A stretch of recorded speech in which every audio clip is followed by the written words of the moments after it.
현재 시각 8시 29분 향해 갑니다. 저희 방송에도 다양한 주식 정보 원하시는 분들은 카카오톡 채널에서 먼일에 검색하셔서 친구 추가하시기 바랍니다.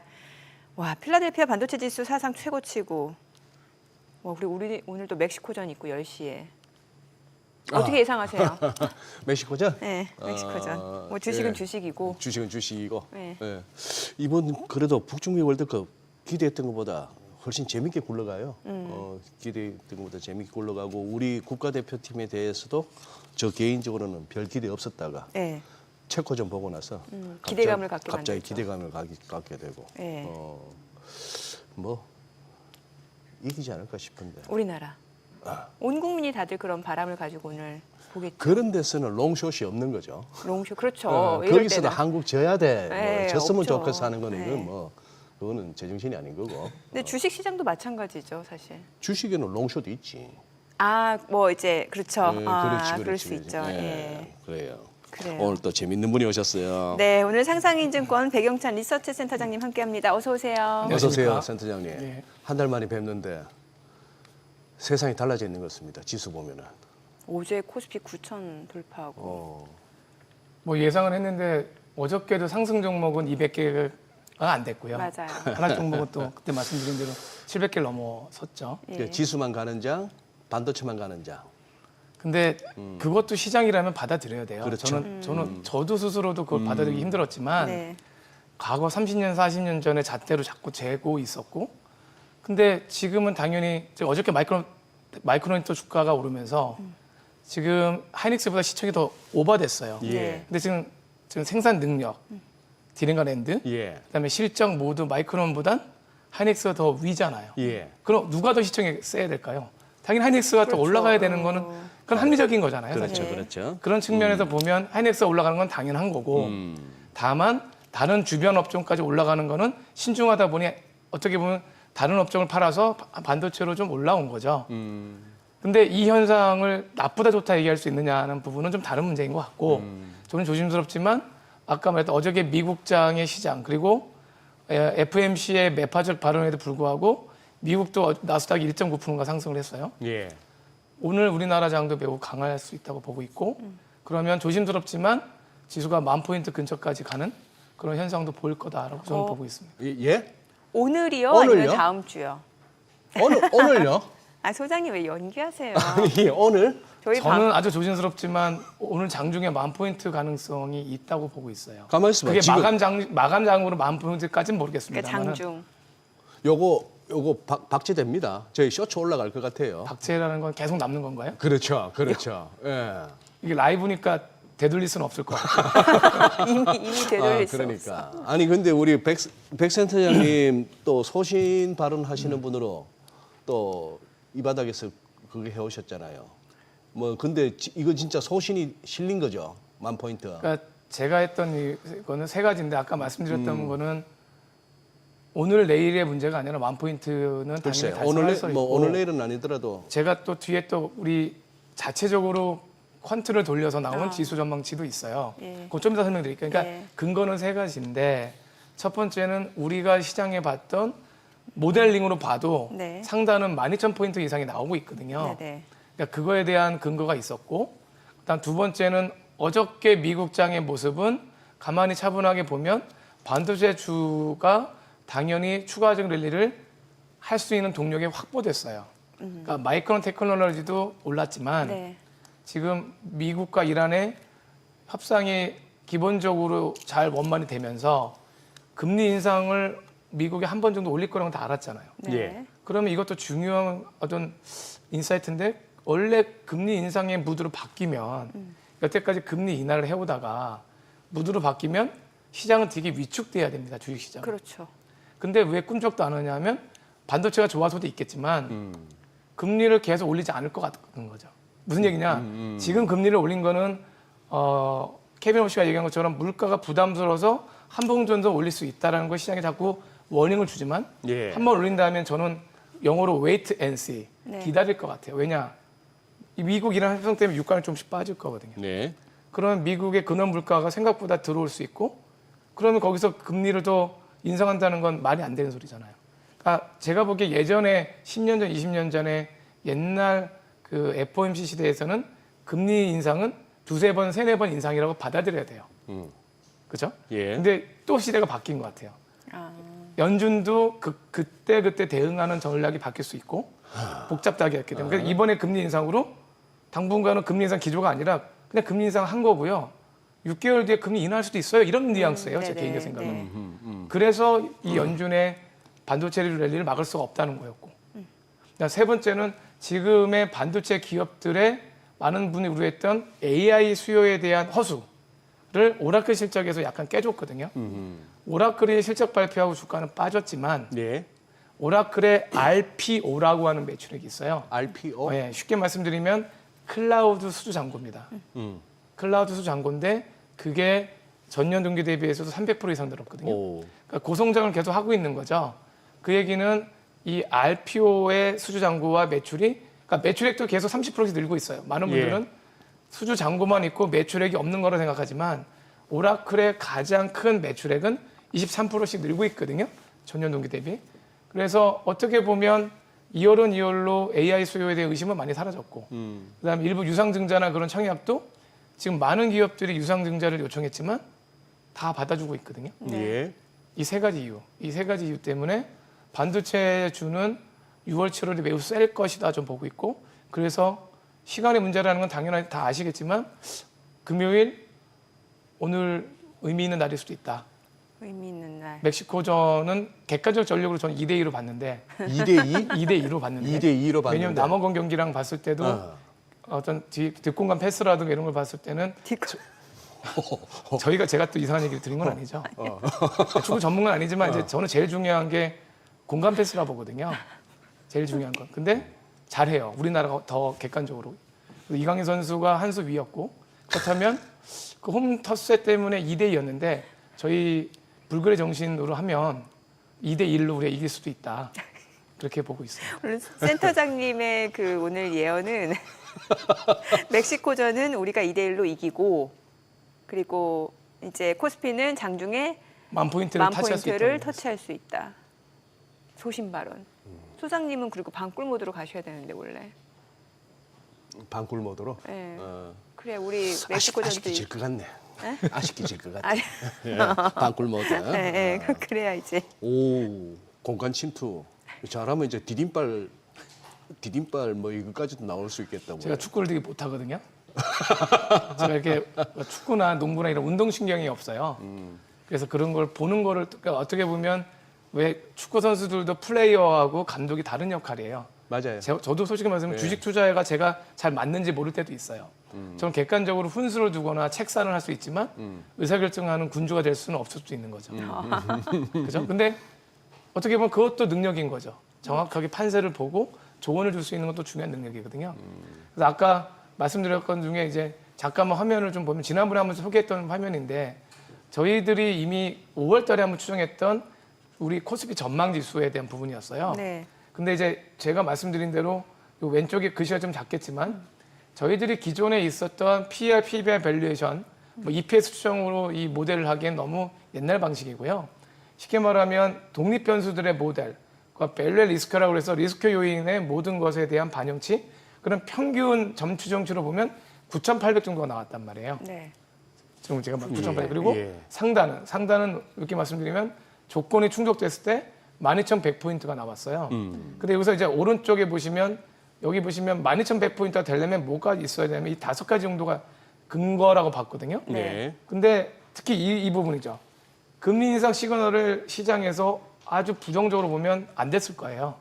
근데 금리 인상 시그널을 오히려 경기가 나쁘지 않을 수도 있다고 하는 역발상으로 일부 받아들였다고 보고 있고 예. 미국이 하루 만에 상승 반전을 꾀했다는 것도 그런 의미가 있다고 봤고요. 네. 그다음에 또 하나는 이게 특히 중요합니다.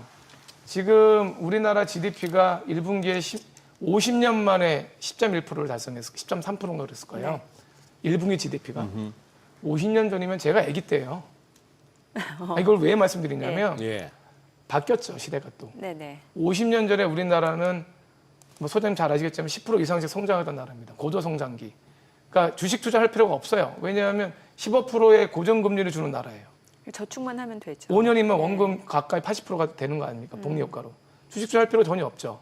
그런 고도 성장기인데 그 GDP를 50년 만에 찍었다는 거예요. 네네. 물론 뭐 반도체 가격 상승이 제일 많이 견인했지만 네.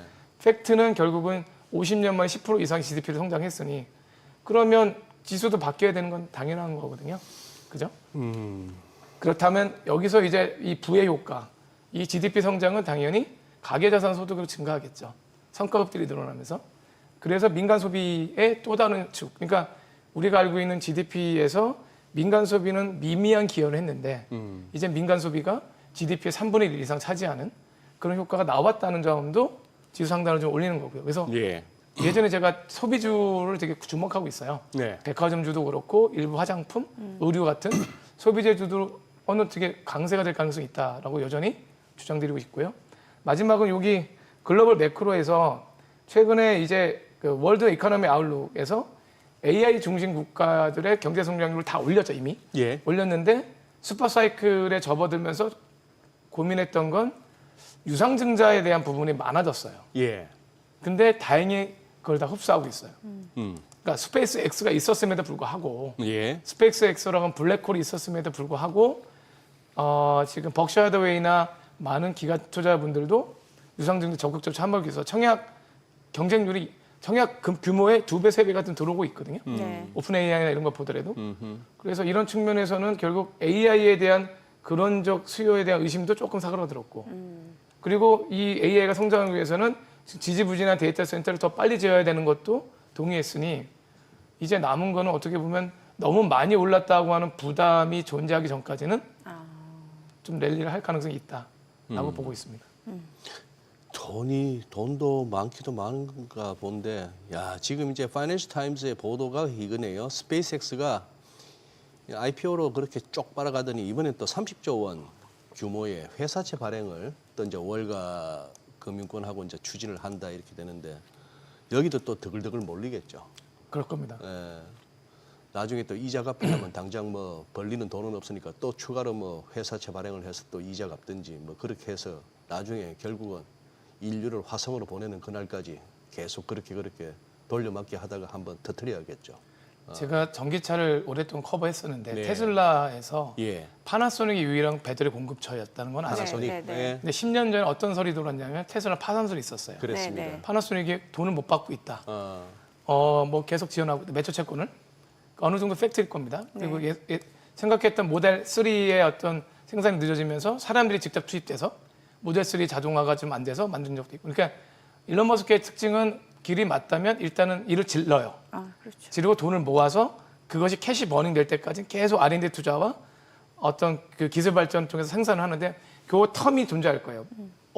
어나운스한 시점과 캐시 버닝, 캐시가 다 닳고 없어지면 이 텀에서 또 다시 뭐 아까 말씀드렸던 기술에 대한 걸 노하우를 발표한다든가 아니면 뭐 협상을 한다는 거 해서 기업과 성공했던 게 테슬라거든요. 예. 아무래도 이번에도 그런 모델로 갈 가능성이 있다.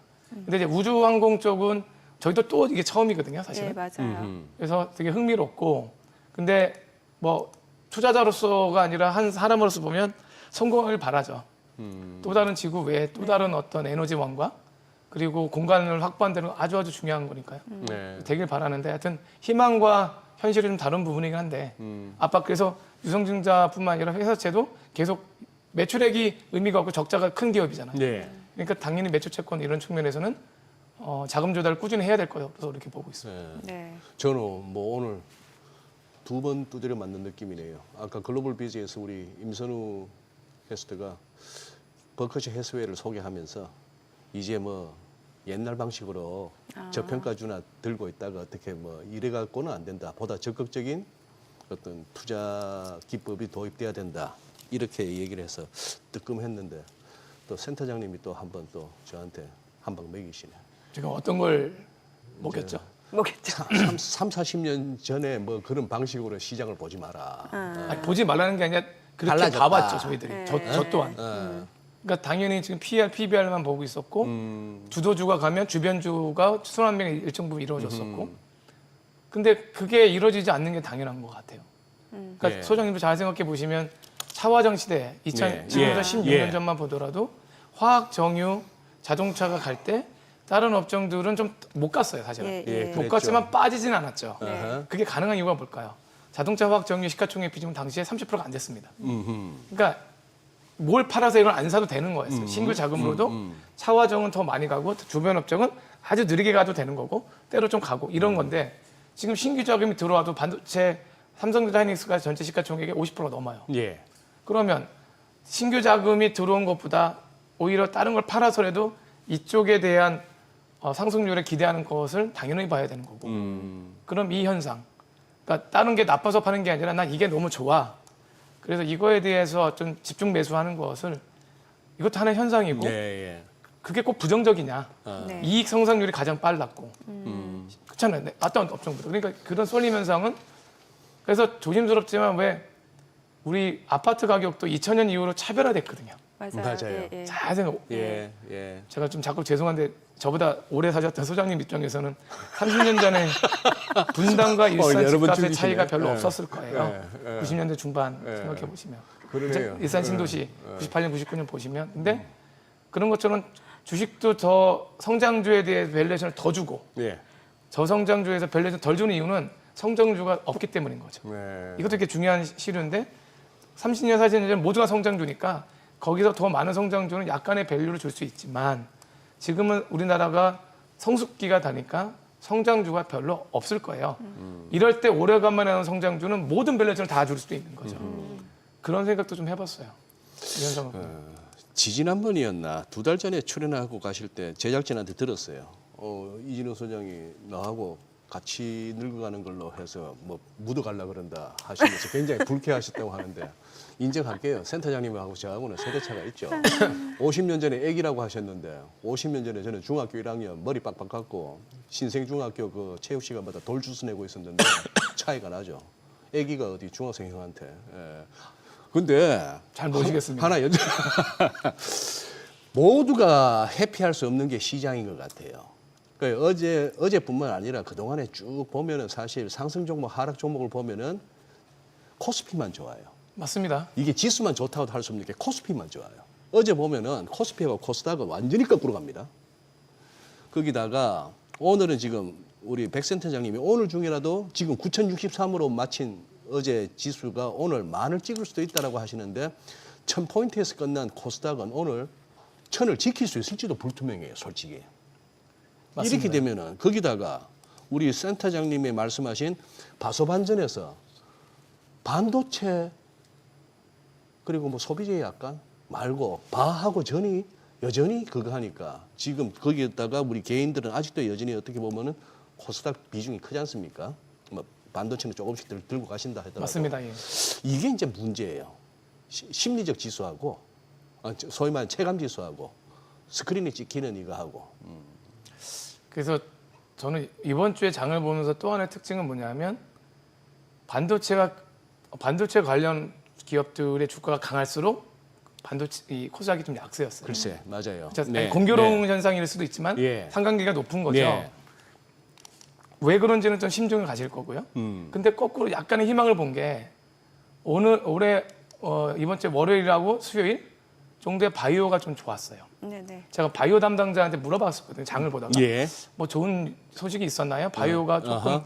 월요일하고 수요일에 좀 움직이네요. 했더니 특별한 뉴스는 있지 않지만 5월부터 여의도에 있는 기관 투자자들의 심리는 바이오가 너무 저평가에 돼 있었고 일부 뭐 올릭스라든가 이런 기업들이 뭐 좋은 매출 공시나 계약 공시를 했음에도 불구하고 주가가 반영을 못했었어요. 예. 그러면서 이제는 조금씩 순환매까지는 아니지만 바이오가 지나치게 저평가돼 있다고 하는 그런 심리가 있었는 와중에 올랐다가 다시 이제 목요일 날 이제 어저께 그렇게 된 건데 제가 드리고 싶은 말씀은 저는 이제 소신 발언을 또 해야 되니까 네. 틀려도 뭐 못 맞추는 한이 있어도 저희들의 어떤 의견을 내리는 게 맞고 네. 투자자분들과 선택하는 게 맞다고 보거든요. 그거는 저하고 예. 같은 과시네. 근데 소신은 있는데 잘 못 맞죠, 그죠? 맞출 때도 있겠죠. 그래도 근데 소신이 있다 보면 우연이라도 맞지 않을까요? 그래요, 그렇죠. 뭐 그렇죠. 10번에 한 번은 근데 맞을 왜 수 그 있고. 말씀 드리냐면 아까 그 바이오에 대한 고민도 있었지만 반도체가 올해 연말까지 계속 그러니까 상승을 강하게 하다가 좀 쉬다가 강보합 있고 뭐 이런 모습인데 네, 예. 올해 연말까지는 주가가 절대 주가가 꺾이지는 않을 것 같아요. 제 개인적인 소신은 뭐냐면 반도체 이익이라든가 백로그 네. 그다음에 수급상을 보면 지금 만약에 하이닉스가 270만 원이면 연말에는 300만 원 이상 어디에까지는 있을 것 같다는 거죠. 그러면 그 와중에 어떤 일이 벌어질 거냐면 하이닉스가 어느 정도 가면 조금씩 이제 차익 실현하는 분들이 있을 수도 있어요. 그렇죠. 그렇죠. 사실은 50만, 60만 사신 분들이 있을 거고. 예. 그분들은 아직 시장에 대한 관심이 있고 그러면 그 다음으로 차세대 수혜주가 있을 거라 보실 거고. 예. 그게 소비재일 수도 있고. 네. 그렇죠. 백화점주나 아니면 의류. 그다음 바이오가 이런 공시나 파이프라인 좋다고 보면 바이오를 살 수도 있는 거고. 때마침 금리 인상 후에 오히려 연준이 이제 금리는 동결하겠다고 얘기하면 바이오는 긍정적이거든요. 그죠? 그런 측면에서 저는 반도체 주가를 연말까지 절대 주가가 꺾이지 않고 계속 움직이고만 있고 버텨준다면 일부의 어떤 업종의 상승이 있을 것 같아요. 네. 근데 그게 코스닥인지 아닌지 모르지만 여전히 거기에 2차 전지라든가 바이오는 저는 긍정적으로 보고 있거든요. 왜냐하면 올해보다 내년에 여러 가지 이익 모델은 분명히 좋아요. 그래서 2차 전지랑 바이오가 9월, 10월, 11월 중에는 조금씩은 분명히 투자자분에게 선택을 좀 받지 않을까? 그래서 지금은 반도체가 너무 빨리 올라서 지수가 많을 때도 그 어떤 파티 분위기를 못 느낄 수도 있겠죠. 예. 근데 또 다른 기회일 수도 있고 그것이 6월 달 들어서 일부 업종이 좀 움직이는 것도 참고하시면 어떨까라고 생각하고 있습니다. 그때쯤이면 반도체 상승률은 조금 둔화될 수도 있는 시점이겠네요. 그러면. 4분기 정도 가면 아무래도 예. 그러니까 저는 2분기, 3분기까지 반도체가 매우 세게 움직일 가능성이 있다고 보고 있고요. 예. 그다음 4분기에도 강보합은 계속 되는데 네네. 기존보다 수익률은 좀 둔화될 가능성이 있다 정도. 밸류에이션 이제 부담이 생기겠죠. 미국의 마이크론 테크놀로지가 어디까지 갈 건지는 지켜보겠지만 여하튼 그때 가면 이제 AI 수요의 문제가 아니라 유상증자와 프리캐시 플로우의 매칭 문제 네. 그런 것들이 생기면서 좀 이슈가 있을 것 같습니다. 예. 자, 지금 시각 8시 50분 지나가고 있습니다. 오늘 양시장 호가 상황 좀 체크해 보도록 하겠습니다. 먼저 코스피 예상 체결 지수부터 확인해 볼게요. 오늘 코스피는 2.3% 상승 예상됩니다. 지금 9,264, 코스닥 0.4% 내림세 예상되면서 지금 호가에서는 코스닥은 996포인트 출발 예상되고 있고 시가총액 상위 종목 예상가 보겠습니다. 삼성전자 오늘 소폭 오름세 예상됩니다. 지금 호가는 36만 6천 원. SK하이닉스가 3% 상승 예상되고요. 지금 호가는 277만 8천 원이고 SK스퀘어가 27% 지금 호가에서는 또 급등이 예상되고 있습니다. 216만 5천 원으로 나타나고 있고요. 삼성전자 우선주도 2% 상승 예상됩니다. 삼성전기도 역시 2%대 상승 예상되면서 지금 호가는 225만 원으로 집계가 됩니다. 현대차는 1% 상승 예상되고 있고요. LG에너지솔루션은 강보합권 예상됩니다. 삼성생명 5% 상승 예상되네요. 지금 호가는 49만 6천 원. 삼성물산도 5% 상승 예상되고 HD현대중공업 지금 호가는 68만 7천 원으로 나타나고 있습니다. 코스닥 시가총액 상위 종목 예상가도 보겠습니다.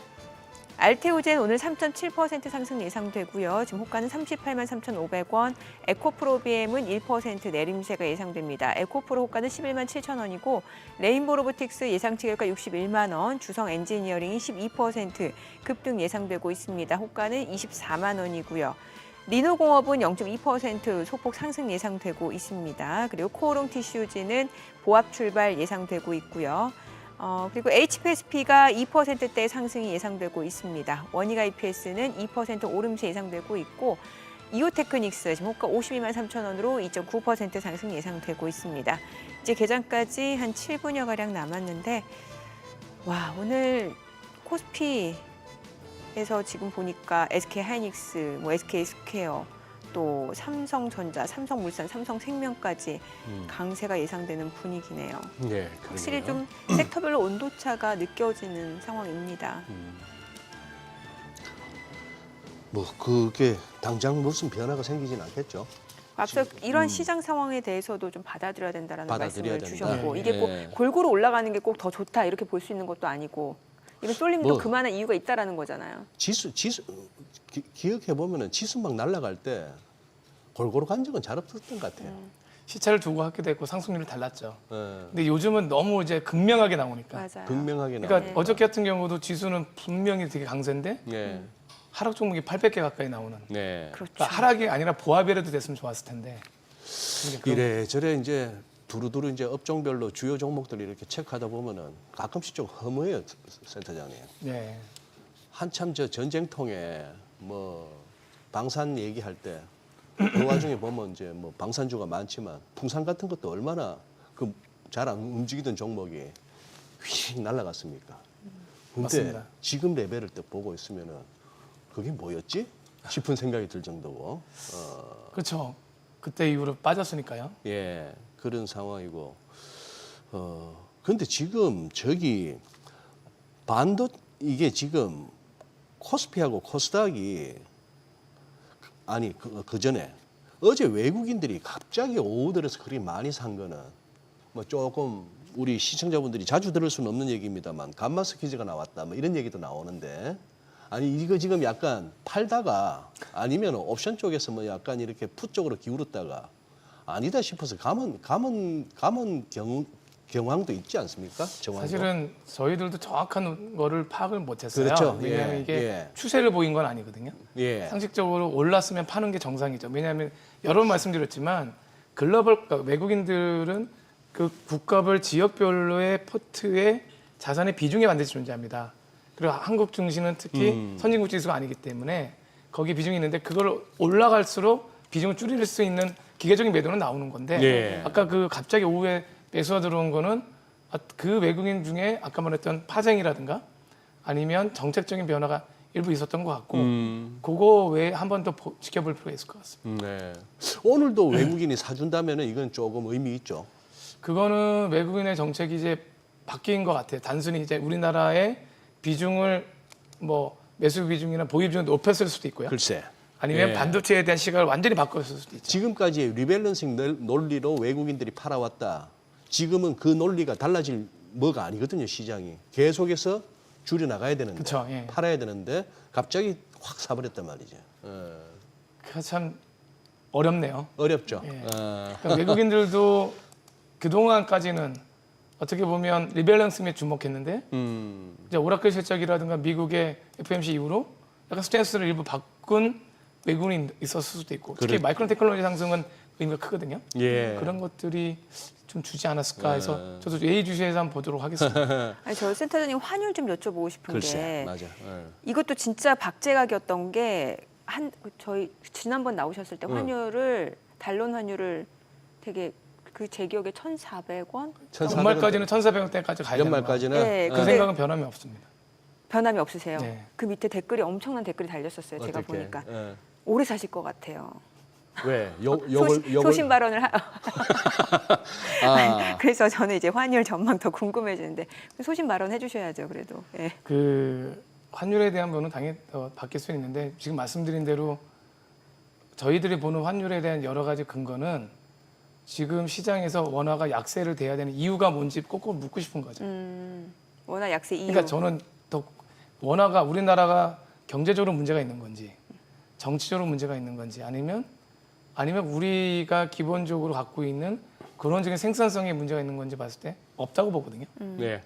그러면 뭔가 다른 변수가 있겠죠. 근데 이제 그 변수 중에 하나가 제가 지금 화면을 보시는 것처럼 지금 저희들이 과거에 봤던 원달러 평균 환율과 적정 환율의 주의를 그러니까 실제적인 환율은 이 파란색 환율이었고 저희들이 적정 환율은 미국과 한국의 금리 차 그다음에 우리가 갖고 있는 경상지 흑자 이 변수를 가지고 이렇게 고려해서 쭉 나온 거거든요. 괴리는 있지만 이렇게 벌어지지 않았어요. 근데 저희들이 아무리 해도 지금 저희들의 모델이 틀렸는지 모르지만 저희들이 봤을 때 실제 어떤 4월 달의 환율만 보면 이 1,484원이 아니고 1,100원 정도 갔었어야 된다고 봤었던 거거든요. 당시에도. 근데 이게 지금 계속 벌어지지 않고 더 벌어진 거죠. 예. 근데 지금 경상수지역자는 작년에 경상수지역자의 4배 정도 나옵니다. 작년에 750억 불 경상수지역자에서 올해는 뭐 400억? 예. 네. 4천억 이렇게 나오는 거 아닙니까? 네. 근데 왜 이렇게 벌어졌냐 하면 저희 리서치센터 판단하는 거는 전쟁 때문에 달러에 대한 프리미엄 붙는 거죠.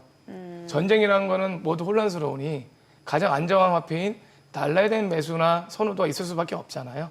그러니까 당연히 전쟁 요인으로 150원 정도가 더 붙었다고 보고 있고 그 다음에 수급 요인은 뭐냐면 뭐 주식시장에서 일시적인 외국인 순매도 그 다음에 내년도에 대미 투자 뭐 이런 것들 때문에 지금 우리가 갖고 있는 경제적인 체력보다 250원 정도 좀 낮다. 그래서 사실은 우리가 생각했던 1,100원은 너무 교과서의 환율이라 하더라도 네. 지금 우리가 1,530원, 1,550원이 과연 적정한 거에 대해서는 좀 저희들은 여전히 동의하지는 못하고 있어요. 그래서 저는 지금의 GDP와 그다음 우리가 갖고 있는 경상수지 적자 그리고 물론 미국도 금리 인상을 하겠지만 우리도 금리 인상을 하지 않습니까? 네. 그러면 이 기본적인 환율은 지금보다 분명히 떨어져야 되고요. 예. 그래서 지금 연말까지 환율은 1,400원대까지 하락할 가능성이 여전히 높다. 왜냐하면 미국과 이란의 전쟁이 항상 조심스럽지만 합의가 잘 될지도 전쟁 요인에 대한 부분은 100원 미만으로 이제 좀 많이 빠질 거고 그 다음에 수급 요인도 외국인의 매도가 순매도, 주식시장 순매도가 조금씩 잦아들 가능성이 있거든요. 여태까지 많이 해서. 그러면 이 두 가지 요인 때문이라도 100원 이상은 하락해야 된다고 보고 있고 여전히 그 환율, 1,400원대 환율도 우리의 경제 체력에 비해서는 그렇게 낮은 환율이 아니고 어느 정도 좀 약세인 환율이라고 보고 있어요. 그래서 저는 뭐 저희 하우스의 예측대로 1,530원 환율이 12월까지는 1,400원 초반까지 100원 이상 하락할 것이다 보고 있고 그때 가서 틀렸으면 그때 또 저한테 블레임하시면 되죠. 그거는 그래서 그렇게 보셔서 저희들은 그렇게 말씀드리고 있습니다. 네, 알겠습니다. 자, 지금 시각 지금 59분 40초 향해 가네요. 일단 간밤 뉴욕 증시 필라델피아 반도체 지수 많이 올랐고 또 나스닥도 급등을 했습니다. 오늘 국내 증시도 이제 반도체주 상승이 좀 예상되는 국면이고 양극화는 뚜렷해지고 있습니다. 국내 증시로 확인해 보죠. 개장합니다.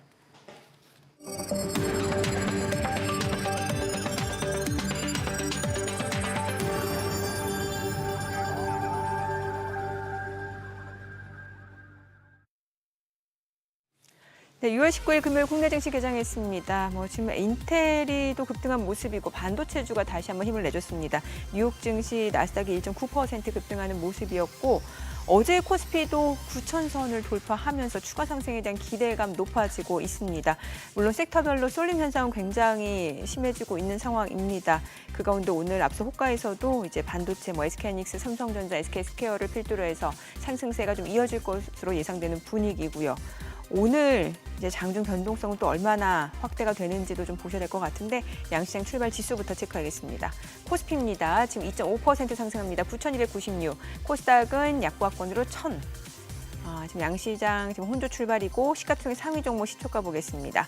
삼성전자가 2% 올라갑니다. 지금 37만 1,000원이고요. SK하이닉스도 4.9% 상승합니다. 281만 7,000원. SK스퀘어가 7% 상승합니다. 183만 2,000원이고요. 삼성전자 우선주도 올라갑니다. 23만 5,500원에 거래되고 있습니다. 삼성전기 4.5% 상승하면서 230만 2,000원에 거래되고 있고요. 현대차는 보합이고 LG에너지솔루션은 소폭 올라갑니다. 40만 1,000원. 삼성생명은 3.5% 상승합니다. 48만 5,500원. 삼성물산 7% 올라가네요. 52만 3,000원. HD현대중공업은 67만 7,000원으로 1%대 내림세입니다. 코스닥 시가총액 3위 종목 시초가도 보겠습니다.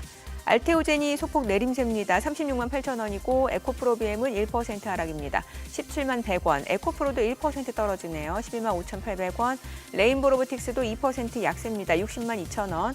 주성 엔지니어링은 2.3% 상승합니다. 21만 6,000원이고요. 코오롱 티슈즈는 1% 떨어집니다. 원익 IPS도 1% 내림세로 16만 1,500원이고 리노공업도 하락 중이고 HLB도 5만 원에 거래되고 있습니다. 0.2% 내림세고 이오테크닉스 1% 하락 흐름 이어지고 있습니다. 확실히 종목별로 지금 쏠림 현상 굉장히 심한 모습이고 오늘 시장에서 특징을 보여주고 있는 섹터 종목도 좀 체크를 해보도록 하겠습니다. 지금 코스피는 상승폭이 더 확대가 되네요. 지금 반도체 쪽 유리기판, 건설 확인해 보겠습니다. 반도체는 앞서 보셨다시피 이제 삼성전자, SK하이닉스 상승폭 좀 더 확대가 되고 있는 모습이고 유리기판 쪽 볼게요. 지금 JNTC가 상한가입니다. 2만 1,000원이고 HB테크놀로지도 17% 급등 중이고요. 삼성전기 지금 양봉이네요. 230만 6,000원에 거래되고 있고요. 이 가운데 LG이노텍은 오히려 2% 내림세고 SKC가 1% 상승세고 한빛레이저가 11% 급등 중이고 PI가 8% 오름세고요. YC캠도 7% 올라갑니다. 그리고 캠트로닉스도 3850원으로 6.7% 오름세고요. CNG하이테크, 램테크놀로지 다 모두 6%에서 5% 가까운 오름세를 보여주고 있습니다. 자, 그리고 MLCC 쪽. MLCC에서는 GIS가 또 4% 올라가지고 원준도 1.5% 상승세, 아바텍도 5% 올라가고요. 삼성전기는 230만 8천 원까지 올라갑니다. 건설주도 오늘 좋습니다. 삼성물산이 7% 올라가고, 다만 건설주도 이제 모든 종목이 올라가는 건 아니고 이제 종목별로는 희비가 엇갈립니다. 삼성 ENA는 1.4% 올라갑니다만 현대건설, 대우건설, DLENC는 오히려 하락 흐름 이어지고 있는 상황이고요. 보험 쪽 좋습니다. 생명보험 쪽 미래에셋생명이 7% 강세입니다. 34,350원. 삼성생명도 4% 이상 올라가면서 49만 원 선을 넘어서고 있고요. 반면에 현대해상은 1% 내림세, 한화생명은 1% 올라갑니다. 오늘 2차 전지 쪽에서는 ESS 쪽, 삼성 SDI가 주가가 좀 올라가네요. 3.8% 상승 54만 2천 원, LG 에너지솔루션도 1%대 상승세고, 항공주 내에서는 아시아나항공이 지금 4% 올라갑니다. 7,770원, 티웨이홀딩스, 에어부산, 진에어 상승 흐름 보여주고 있습니다만 상승폭 자체는 그렇게 크지 않습니다. 오늘 외국인 금액 기준으로 순매수하는 종목을 좀 체크해 볼게요. 삼성전기, SK스퀘어, 한미반도체, 삼성 SDI, 삼성화재, SK하이닉스, HD현대중공업 순으로 확인되고 있고요. 전체적인 수급 사항도 체크해 보겠습니다. 오늘 유가증권 시장에서 지금 개인 투자자는 1조 3천억 원 넘는 순매수입니다. 이 가운데 외국인은 8,051억 원 순매도고요. 기관도 5,357억 원 매도 우입니다. 코스닥에서 개인 투자자는 1,624억 원 순매수, 외국인과 기관은 각각 914억 원, 750억 원 매도 우위를 나타내고 있습니다. 환율 체크하겠습니다. 달러원 환율입니다. 오늘 많이 올라가네요. 10원 30전 상승하면서 1,537원 40전에 개장이 됐습니다. 와, 오늘 지금 개장한 지 5분 지났는데 개인 투자자분들 순매수 규모가 어마어마합니다. 또 기록 세우나요? 한 7, 8조 사나 오늘? 7, 8조야. 뭐 10조인들 왜 못 사겠습니까? 쏠라면 쏘겠는데. 진짜 쏠리네. 엄청 쏠림 현상이 심하죠. 예, 그러니까. 야, 참. 아까 우리 백영찬 센터장님 개장 시황 보기 전에 환율 말씀하시다가 이제 개장으로 들어갔는데, 그러니까 이게 뭐로 따지고 해도 이게 이 환율이 지금 설명이 잘 안 되고 있고, 이게 달러 강세 아니거든요. 원화 약세거든요. 그렇죠. 원화가 약세죠. 예. 그리고 지금 또 논란이 된 블룸버그 기사 있지 않습니까? 보고서는 바클레이즈였습니다만 국민연금 때문이다. 이 환율이. 거기에 대해서 정부가 이렇게 대응할 정도로 뭐 그런 식으로 하긴 했습니다만, 예, 이게 뭐 1,504원 근처까지 가서 1,400원대 한번 보나 했던 게 순식간에 1,530원대 40원 근방까지 와서 참 어렵긴 어렵네요. 환율에 대한 부분은 제가 놓치는 부분이 있겠죠. NDF라고 하는 역의 선물도 있을 거고요. 네네네. 외국인 순매도도 있을 거고. 근데 저처럼 이제 펀더멘털을 봤을 때 한 국가의 환율은 장기적으로는 경제 체력이 수렴합니다. 예. 이거는 명확합니다. 그렇죠. 예. 지금은 그렇게 왔다 갔다 할 수 맞아요. 있지만 과연 내년 여름, 내년 말까지 우리 환율을 어떻게 볼 거냐 할 땐 우리의 경제 성장률, 우리 기업들의 체력, 그리고 우리 전체의 GDP 네. 이런 걸로 나올 수밖에 없거든요. 예. 그러니까 저는 지금의 이게 뭐 일시적으로 그럴 수 있지만 우리나라 반도체가 당장 CSMT한테 생산성을 뺏긴 건 아니지 않습니까? 네. 그렇죠. 현대차가 예. 애틀랜티스에 예. 문제가 있거나 예. 지금 그런 것도 아니지 않습니까? 그렇다고 보면 좀 K푸드나 K컬처가 문제가 있는 것도 아니거든요. 예. 지금 BTS 너무 잘 매진되고 있고 아니 진짜로 그러니까 소프트웨어, 하드웨어 모두 잘 맞아요. 되고 있는 나라가 별로 없어요. 예. 예. 그러니까 제가 한국 축구 또 얘기를 하면 우리가 누가 그런 얘기 하셨지만 너무 우리끼리 조금 우리 자체를 낮춰보는 경향이 있는 것 같다. 사실은 이렇게 치안이 잘 되고 이렇게 교통 시설이 잘 되고 인프라가 잘 되고 모든 것이 근접한 이런 좋은 나라가 없다고 하거든요, 외국인들이. 네. 그러니까 그 자체는 우리 자체가 분명히 여러 가지 강점이 많은데 너무 조금 좀 자기 스스로를 여리하게 보는 경향도 있거든요. 그래서 저는 1,530원, 1,550원 그럴 수 있습니다만 차분하게 대응하면 우리 가만히 생각해 보면 그게 좀 더 안정화될 가능성이 있다. 그렇게 보고 있습니다. 예. 지금 저 화면에 나오는 저 현실 좀 화나지 않으세요? 코스피는 지금 만 가자고 저러고 있는데 코스닥 보세요. 1000이 안 됩니다, 저거. 그렇죠. 예. 그러니까 좀 박탈감이 커지죠. 예.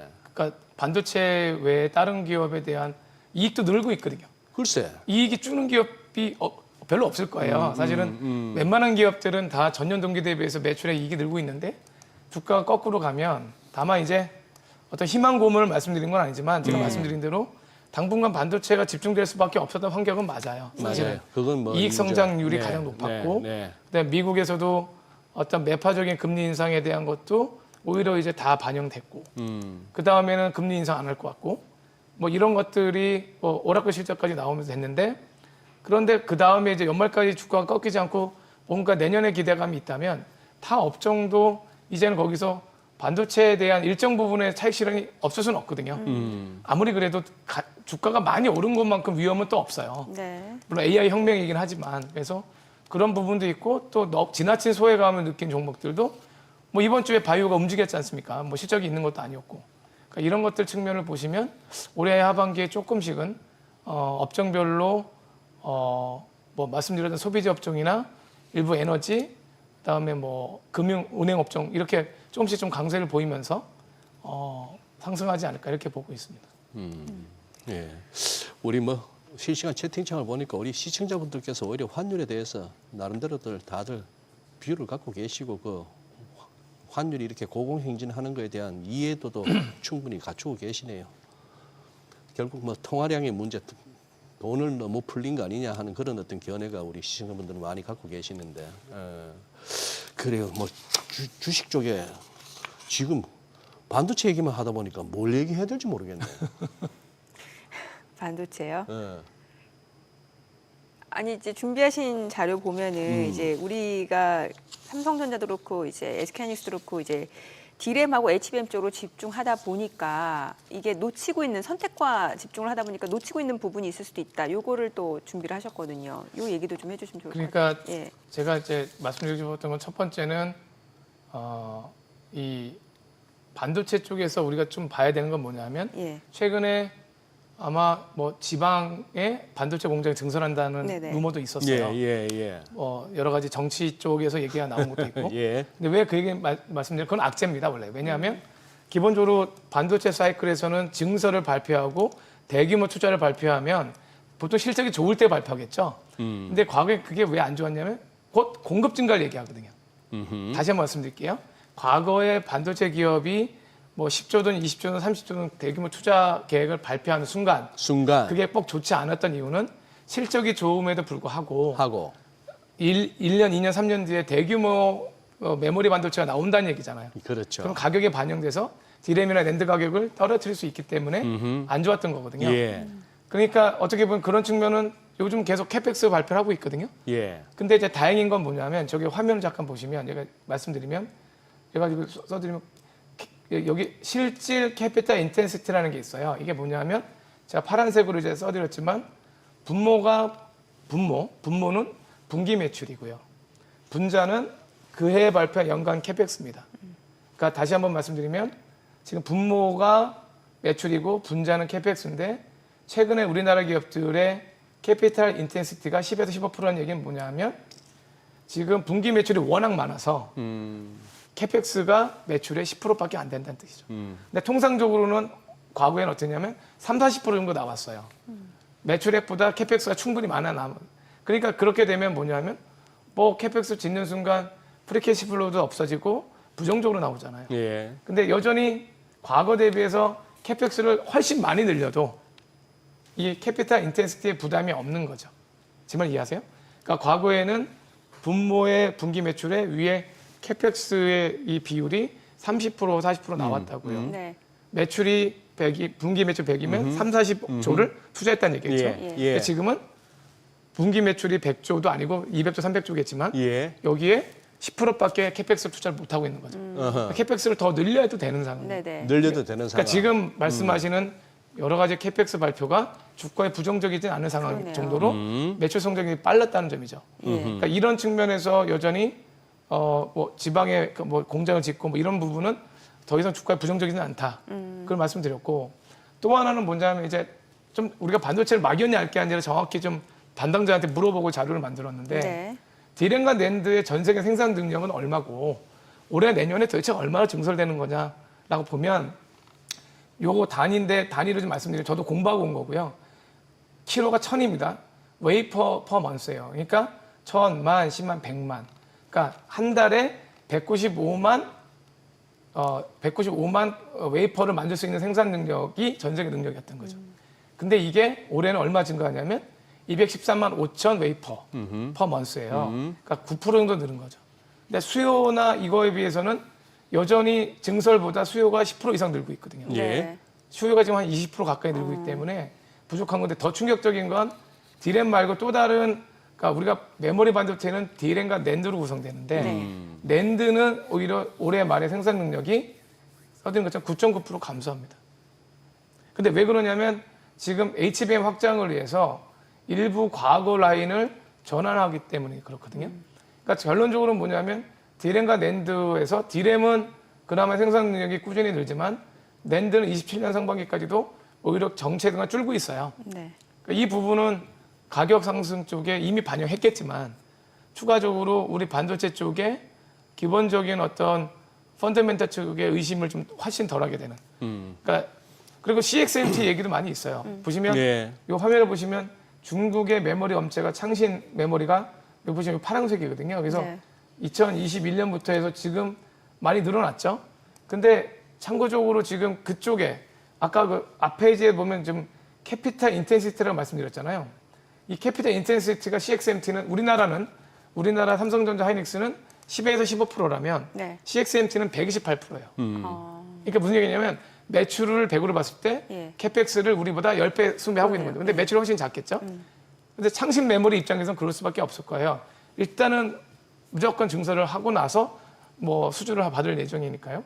그래서 이거를 디램 가격에 영향을 부정적으로 줄 겁니다. 네. 주는데 다만 여기 마지막 줄에 쓴 것처럼 아직까지 비츠나 웨이퍼 효율, 그러니까 웨이퍼 대 비츠 효율이 이 생산 수율이 지금 우리나라 삼성전자가 100으로 봤을 때 60에서 65%예요. 그러니까 이들의 캐파가 다 생산으로 나오지 않는다는 뜻이거든요. 예. 그러니까 물론 언젠가는 상당히 위협적이 될 수도 있습니다. 냉정히 따지면. 하지만 적어도 2, 3년 내에 CXMT가 뭐 HBM은 뭐 그렇다 쳐도 일반적인 D램의 생산성도 많이 아직은 뒤져져 있어요. 네. 그래서 이 부분에 대해서는 좀 지나치게 우려할 필요는 없을 것 같다. 또 하나가 저는 좀 걱정되는 게 그 AI 데이터 센터가 지금 약간 지연되고 있다면서요. 맞습니다. 이거는 어때요? 좀 걱정되는 상황인 건 아닌가요? 그 잠깐 화면을 보시면 지금 일단 왼쪽에 보시면 데이터 센터 파이프라인들 해서 지금 파이프라인들 중에 발표가 대부분 됐지만 건설 중인 것이 생각보다 좀 예를 들어서 26년, 27년에 발표한 데이터 센터의 건설 중인 거 네. 유명으로 보면 아직까지 많지 않아요. 그러니까 사실은 딜레이 된 것도 상당히 많아졌고요. 예. 근데 그것들의 이유는 기본적으로 데이터 센터에 집중되다 보니 EPC라고 해서 노동자, 그다음에 거기에 대한 들어가는 원부자재, 그다음에 이란 전쟁 때문에 나온 여러 가지 어떤 불락들이 계속 지연시킨 건 맞아요. 네. 그리고 저는 그건 부정하지 않습니다. 사실은 AI 지금 반도체 기업 주가의 잠재적인 복병은 AI 수요의 문제도 아니고요. 예. 그다음에 유상증자도 아닌 것 같아요. 실적은 더더욱 좋을 것 같거든요. 근데 보신 것처럼 마지막에 쓴 것처럼 이 하이퍼스케일들의 캐펙스 조정은 문제가 없는데 데이터 센터가 정말 지연되면 네. 거기에 들어가는 HBM의 실질적인 판매량이 많이 지연되고 있고 그러니까요. 클라우드 매출이 안 된단 말이에요. 아까 처음에 말씀드렸던 오라클의 RPO 매출 백로그는 네. 수정고는 368%까지 늘었지만 예.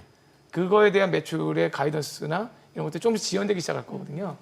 그래서 프리캐시 플로우가 악화될 가능성이 있습니다. 근데 그걸 확인할 수 있는 건 솔직히 죄송한데 내년 상반기 정도예요. 아, 지금 데이터 센터가 지금 2025년, 25년까지 데이터 센터가 주는 영향은 크지 않고요. RPO에. 네, 내년부터 실질적으로 진짜로 데이터 센터가 지연된 효과는 나올 거거든요. 근데 또 우리 인류가 뭐 안 되면 데이터 센터를 어느 쪽으로 집중하는 효과가 있을 수도 있으니 그건 좀 지켜봐야겠지만 잠재적 위험은 맞습니다. 그리고 이것이 올해 내년 상반기에는 이슈될 가능성이 있다 이렇게는 보고 있습니다. 뭐 지금 저희 같은 진행자가 이렇게 말문이 막히거나 뭐 딱히 할 얘기가 없으면 이러면 되거든요. 센터장님, 근데 오늘 같은 날 왜 로봇주는 못 갈까요? 이제 여쭤보고 답변하시면은 방사는 어떻게 보세요? 뭐 이렇게 하고 나서 이제 가실 때쯤 되면 오늘 전략 한번 세워주시죠. 이러면 이제 대충 시간은 가는데 다 부질없는 짓이고 또 부질없는 질문 하나 해드릴게요. 우리 시청자분이 질문해서 올리셨는데 저도 지금 뭐 공감이 가서 아니 지금 어떻게 어디 갔지 찾아야 되는데 요약하자면은 우리 호황이고 실적도 좋고 한데 우리 주식시장이 이렇게 호황이고 또 실제 실적도 좋게 나오는데 왜 증권주가 이 와중에 자꾸 네. 또 밀리느냐 이런 얘기입니다. 그 좋은 질문이시고요. 첫 번째는 증권주가 그동안 미래셋이나 아니면 지금 대표적인 증권사들이 많이 상승을 했었어요. 그랬죠. 그리고 뭐 증권 거래량이라든가 기본적인 거래 잔고, 그다음에 신용 매수가 다 좋았고요. 근데 첫 번째는 금리 인상에 대한 영향이 좀 있었습니다. 미국의 금리 인상이 신호가 지금 과반 의원들이 금리 인상 하겠다고 얘기했고 예. 우리나라도 금리 인상을 하게 되면 채권은 평가 손실이 나옵니다. 보험주도 같은 영향이 있겠죠. 증권 업종도 채권을 일부 보유하고 있을 거고요. 네. 그럼 채권에 대한 리스크가 좀 존재합니다. 네. 채권 트레이딩만 하는 게 아니라 보유 채권을 갖고 있거든요. 그럼 금리가 상승하면 채권 가격은 하락하게 돼 있어요. 그런 채권에 대한 어떤 영업이익이나 채권의 평가 손실 가능성이 있어졌다는 거고요. 두 번째는 이제 5월까지 좋았는데 6월 달에 확실히 거래대금이 일시적으로 좀 줄어든 적이 있었습니다. 데일리로 보면. 거래대금. 네, 약간 이제 거래대금 상승폭이 크게 둔화됐어요. 아 예. 그러면서 이제 하반기 실적에 대한 우려까지는 아니지만 뭐 이제는 상반기보다 더 나아질 게 있나 뭐 이런 게 있었고 마지막으로 좀 뭐 개별적인 이슈지만 스페이스X 청약을 했는데도 우리가 5천억 달러인가 청약을 했잖아요. 글쎄, 네. 하나도 못 받았어요. 네. 꽝이죠. 그러면서 뭔가 좀 악유가 생겼거든요. 예. 이게 누구의 잘못이냐라고 해서 예. 일본은 62억 달러를 해서 그걸로 어느 정도 받았단 말이에요. 받았죠. 근데 그걸 우리는 10분의 1만 또 그게 왜냐하면 기관 투자자만 받아서 그래요. 개인 투자자 청약을 안 받았기 때문에 그런 현상이 나왔고 그러면서 어떤 논란이 좀 있었잖아요. 네. 그래서 그런 부분에서 증권업종이 조금 영향을 받은 것은 인정해야 된다고 보고 있습니다. 예. 알겠습니다. 그래요. 오늘 내용 여기까지 듣겠습니다. 네, 잘 들었습니다. 감사합니다. 고맙습니다. 네.